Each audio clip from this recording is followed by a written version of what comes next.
ओ काबिल अखिन में तीर तिखा तोखे, साजन इन्हीअ सूरजी कल न आ कंहिंखे, मारी तो मूंखे चाढ़े लोह लतीफ़ चए।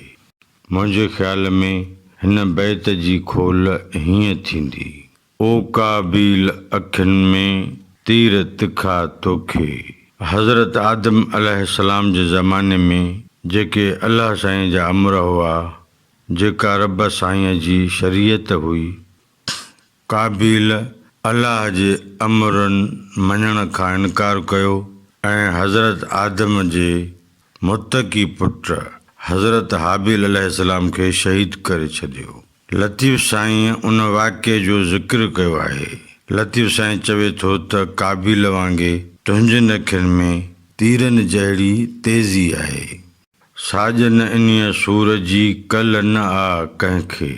लतीफ़ साईं चवे थो त महबूब अव्हां जे तीरनि जी तेज़ी ऐं तरतीब ॿिए कंहिंखे बि महसूस कान थी थिए, तंहिं करे तिन तीरनि जी तकलीफ़ जो अंदाज़ो ऐं इल्मु बि कंहिंखे कोन्हे।